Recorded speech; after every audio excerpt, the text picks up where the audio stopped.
Hey guys, Goodfella here, bringing to you NBA 2K12 association with the Toronto Raptors, and we're going to start off an episode by signing a free agent, Wilson Chandler, and we're going to offer him a 4-year contract with a team option for one, and he did not accept any other amount, so this is the max amount, or the minimum amount, I should say, that he accepted, and he's only 24, so he still has room to improve, and he's going to strengthen up our small forward position. After that, I decided to trade Leandro Barbosa, coincidentally, to Indiana Pacers, as you will see. That's what happened in real life, but I'm gonna get different type of offer. As you see, I got an offer for Darren Collison for those three guys, but I'm not gonna trade for Darren Collison. I'm gonna go for another young point guard. You will see just in a bit. But right here, I decided to get a first round 2012 draft pick for Gary Forbes and Leandro Barbosa, and I do have custom draft class, so I'm gonna get a mid-late draft pick most likely. So that's gonna be exciting for me, acquiring another young player. And this is the player that I wanted to get is Eric Bledsoe. What a beast! And behind Mo Williams and Chauncey Billups, he's not gonna get a lot of playing time. So I was really happy to get Eric Bledsoe. I was trying to get another draft pick, but I couldn't. So I decided to trade a second round draft pick that I got from the Wizards, and it was before the season actually started. And I thought that was a pretty good trade. I gave up Jared Bayless and James Johnson. I did get Ryan Gomes, who has a 2-year contract, and I really didn't like that, so I went and traded him for Andres Nocioni, who only has 1 year with a team option for second, so I could easily decline the team option and he could become a free agent. So that was a pretty good trade in my opinion. I mean, Ryan Gomes is definitely better than Andres Nocioni, but I already have a pretty good small forward lineup, so I didn't really need Ryan Gomes, so that's why I made that trade.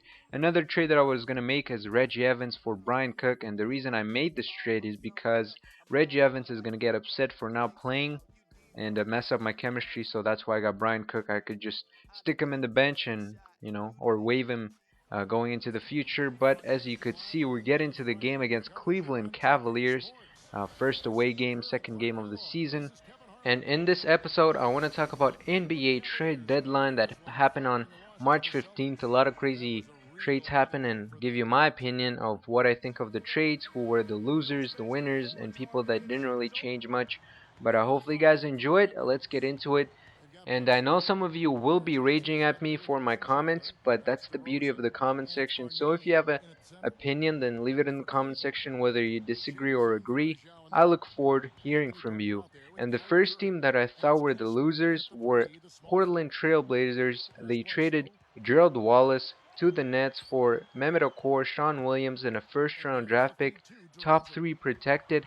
And looking at the Nets team, I think they're going to make it to the playoffs, so I really don't know why Portland made this trade. I kind of do. I think they're going to try and re-sign Nicholas Batum, but again, Gerald Wallace is a great player, and even with that draft pick, you're not going to get a lottery draft pick because I think the Nets are going to be making the playoffs. They're going to be 7th or 8th seed, so I don't know what Portland was thinking there. I thought Gerald Wallace was a great addition, but I think they were trying to dump some salary. But they were not done there. The next trade they made was trading Marcus Camby to the Rockets. And to be honest, I don't understand why they made this trade. They got Jonny Flynn and Hasheem Thabeet, and I believe they got a second round draft pick. I'm not quite sure. But that was a very questionable trade again. The Rockets really need Marcus Camby on the other hand, but they got Hasheem Thabeet, who hasn't really proven himself yet, and Jonny Flynn, who has been really inconsistent throughout his career so far. So I don't know what Portland was doing. Maybe they were trying to dump some salaries, and maybe they have a good prospect that they like. But to be honest, I was really shocked how Portland was just kind of waving a white flag. They also fired Nate McMillan, and also they waived Greg Oden, so you know something wrong is there. So I don't know what Portland was doing. I think they kind of given up on this season, so it's going to be interesting to see how they're going to finish it. And overall, I thought they were the losers.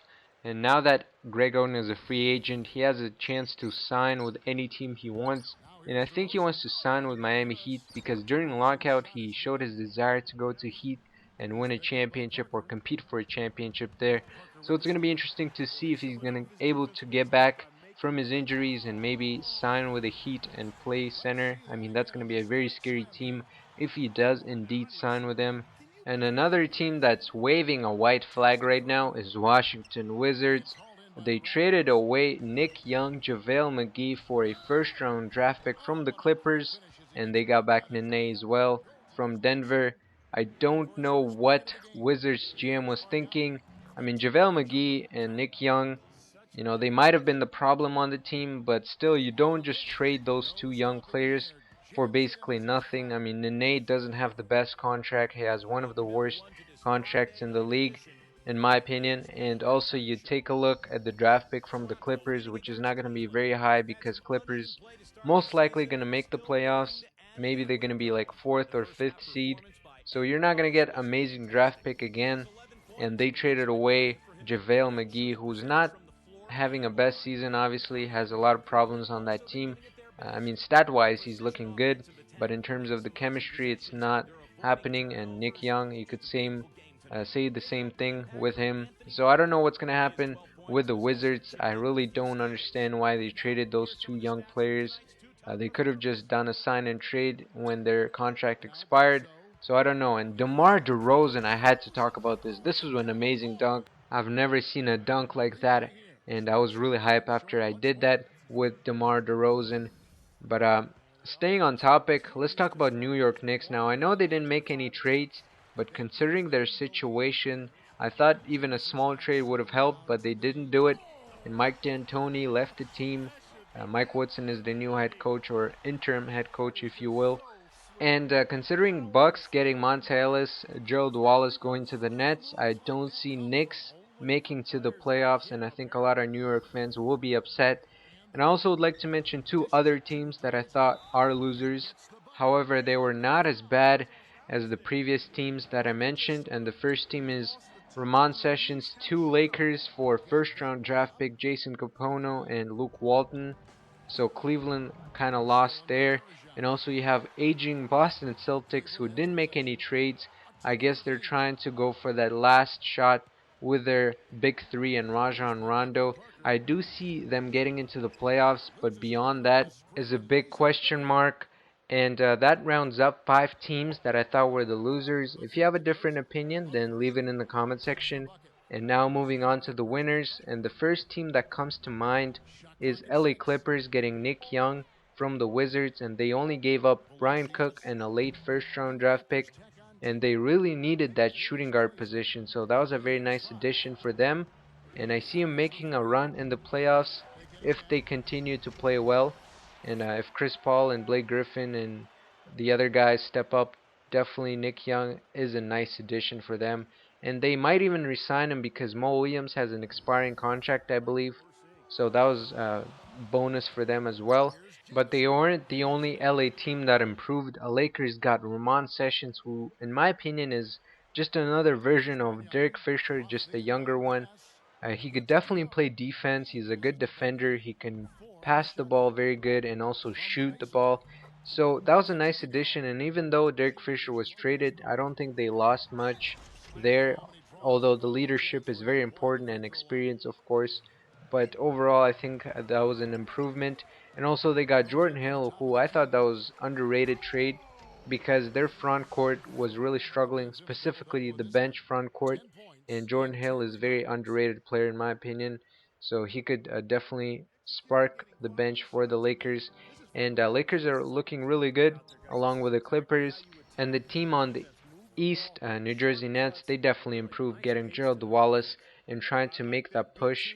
And now they have D. Will, Marshawn Brooks, Chris Humphries, and Brook Lopez. I don't know how long he's going to be injured for, but those are a nice starting lineup. They do need to improve their bench, in my opinion, but overall their team is looking good, and I think they could sneak into the playoffs.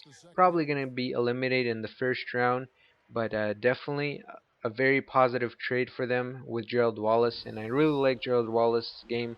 He plays very hard and very strong, and a nice addition. As you could see, the time is running out in the game, and we come out with a victory with 10 points, so that wasn't too bad.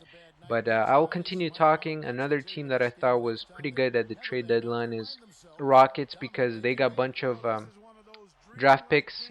Also, they got Marcus Camby, who I thought they really needed because the struggle at center. I mean, Samuel Dalembert is nice, but I thought Marcus Camby is a nice addition to that team. And they didn't give up much. They only gave up a second round draft pick, Jonny Flynn and Hasheem Thabeet, who hasn't been producing for them. They also got Derek Fisher, who's probably going to be a third string point guard behind Kyle Lowry and Goran Dragic, and probably going to mentor those two guys. But yeah, so Houston Rockets definitely a winner. And the fifth team, I'm kind of struggling here, but I'm going to put Milwaukee Bucks getting Monta Ellis. Very good scoring, top 5 shooting guard at the moment. But the chemistry with Brennan Jennings, I don't know how that's going to work out. And Andrew Bogut, he was a great center, don't get me wrong, in the league. So that's a huge loss for them. So I don't know if they're necessarily the top 5, although Monta Ellis is a great player. And he's going to be able to play in the postseason. So I think Nets and Milwaukee will be the 7th and 8th seed in the end and get into the playoffs, and probably going to get eliminated. And I don't know what's going to happen with Brennan Jennings. But that wraps up the video. Hopefully you guys enjoyed it. I will talk about more in the next video, on my player video. But thank you guys for watching. Hope you guys enjoyed the video. Don't forget to rate, comment, subscribe if you want to see more. And I will see you later.